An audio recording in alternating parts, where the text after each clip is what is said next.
Okay mga kamats, mga kaibigan, welcome back to another content. And for this video, pag-uusapan natin ulit si Von Ordona. Kasi, pangilan na to, 20 days na halos, di ba? April 3 siya nagsimula, I remember this. Yung kanyang pagpapapansin kay Mr. Beast. Ano lang yan sasabihin ko lang sa inyo, that is quite normal dito sa mundo ng social media. Ano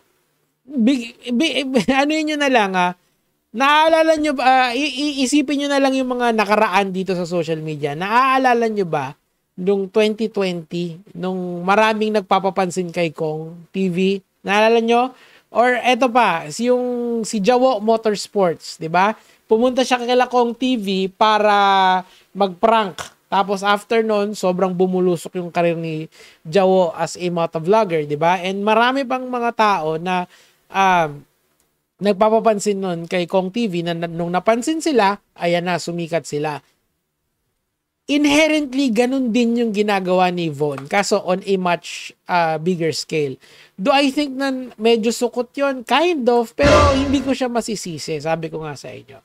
Pakinggan natin. Alam mo ba? Mahal mo na. Ayan, di ba? Wala tayong magagawa, mahal mo na. Ba't agad? Kasi ito pa isa si Von kasi yung evolution kasi of course na subaybayan ko na si Von. Alam ko rin yung mga pranks na ginagawa niya. Yung naalala ko nung meta pa yung pranks putik yung umiiyak pa sila nung jowa niya dati. I forgot what's the name of the jowa. Jelay G nagsisimula I forgot, sorry Von. Pero yung mga nung unang panahon, nagpa-pranks din sila. Nung pranks pa yung meta. Nung daily vlogs pa yung meta, yun din. Tapos yung mga papremyo, kung yung sa motor niya, tagal na nun pare. If I'm not mistaken, that was 2019. Diba? 2015 na ngayon. Literal na may pamilya na yung tao. So, alam mo yun, kasi dito lalong-lalo na sa level nila Von, na ganyan sila kalalaki, they need to evolve their brand. Kasi yung mga audience nila, lumalaki na rin. Of course, kung puro ka jowa pranks, magsasawa ang tao sa'yo. So, kailangan mong i-evolve yung content. And you know, si Von is one of those people na successful sa pag-i-evolve ng content. Meron din siyang tinatawag ko na toxic era ni Von. Naalala ko yan, sobrang toxic niyan. Yung kasama niya yung mga YouTubers na nagdadrama lagi para kumuha ng clout, di ba? Alam nyo naman siguro yun, di ba? Yung liga na sinalihan niya dati. Napaka-toxic nung ginagawa niya. Bukod sa nakikipagsiraan siya ng sasakyan, nakikipag-away siya, it's very far from kung nasaan siya ngayon. And I'm happy for Von because of that. Kasi nga, umalis na siya doon sa, sa vicinity na yun. Iniwanan niya na yung mga tao na ganon yung content. Kasi nag-iba na siya. Kailangan mo kasi ng evolution and yun yung na-hit ni Von dito, di ba? So, tuloy natin ng konti. Sumasayaw lang naman siya. Diba? So, di ba, wholesome yan. Yan yung tinatawag kong family-friendly, good family-friendly TV na very advertiser-friendly. Kasi yun yung gusto mo Kaya ka nagsishift sa mga ganitong content. You want advertisers to come to your content. Kasi kapag ikaw ay kunyari, nagkatulad ko, ako obviously hindi naman ako advertiser-friendly. Onti lang yung niche na mapapasukan mo. Siya kasi, Pambili nito! Kita mo, ito, lifestyle vlog ang tawag sa mga ganyan. Grabe, sobrang na-miss ko yung trend na yan, pero tama yung nakita mong mali. Diba? So, ito, it's just their lives, tapos nagpapatawa sila ng ganyan.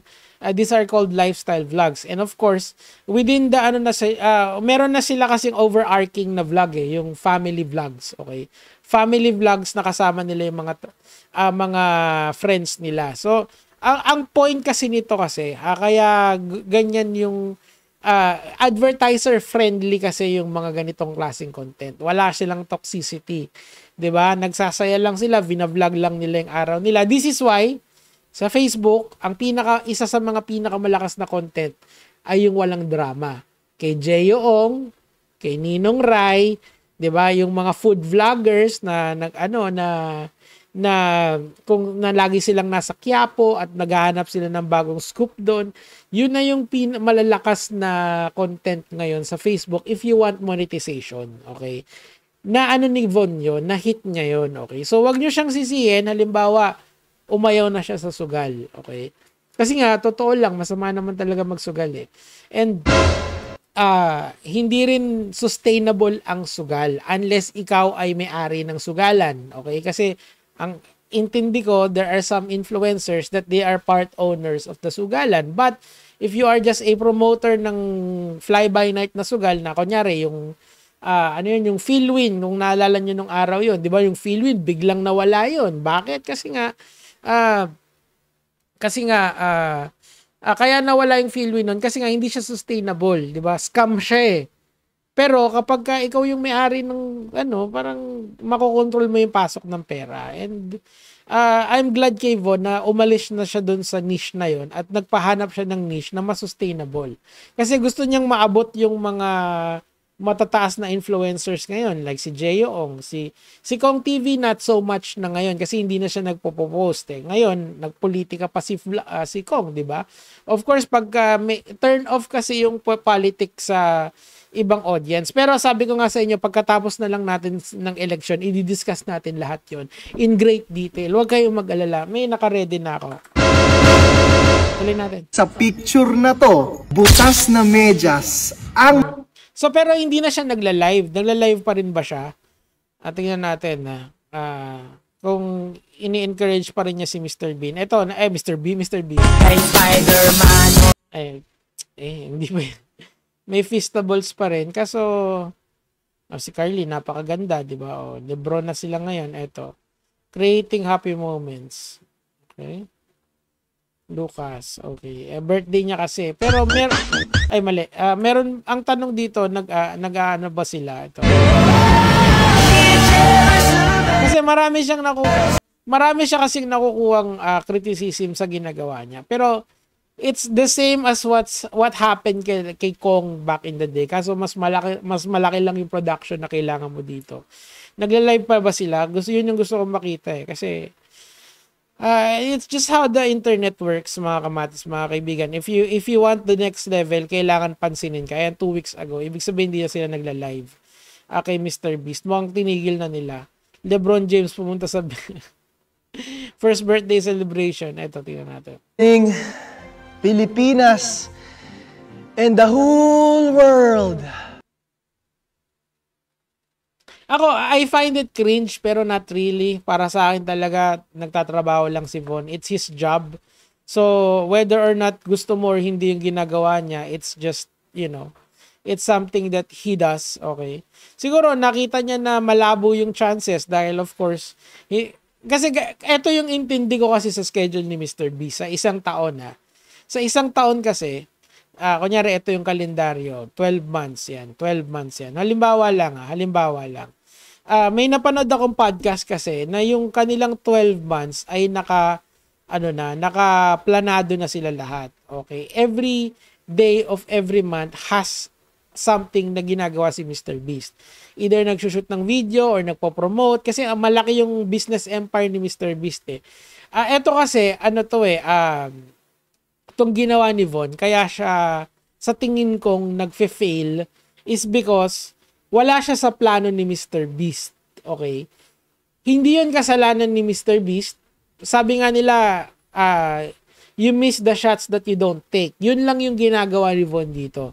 He is taking a gamble. Ang puhunan niya, of course, yung pera niya, yung production niya dyan, and of course, yung kanyang muka. Kasi, pakabalan ng mukha sa Sokmed eh. Iisipin, balikan nyo na lang yung mga lumapit kay Kong TV, especially nung pandemic. Diba? Marami yun, di lang isa yung pupunta sa kanilang bahay noon para makipag-collab sa kanya. It's the same as this. Kaya lang, ito yung production, it's just wild, diba? So ako, good luck kay Von. Kung talagang desidido siya dyan, di gawin niya. Ano ba to? Ito yung medyo. Cash mo. Okay, so ano ba to?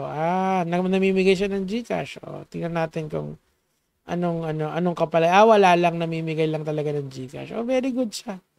'Di ba? So, hopefully si Von ay mahanap niya yung gusto niyang hanapin. Ako, believe it or not mga lods, ako positive ako kay Mr. Beast. Gusto kong magkita sila. Kasi it would be a first na may isang YouTuber na na local sa atin na magko-call out ng international, tapos yung international sasagot. For me, that's already a win. Yung kay Jepitot kasi video call lang so mas madali yun. Ito kasi physical presence ni Mr. Beast yung kailangan. So in the busier schedule ni Mr. Beast, sana mahanapan niya ng panahon si Von. Kasi ako, I would really love to see Mr. Beast dito sa Pilipinas. Kasi of course, I watch Mr. Beast after all the drama, di ba? Anyway, good luck kay Von and congratulations lagi sa success. Gege,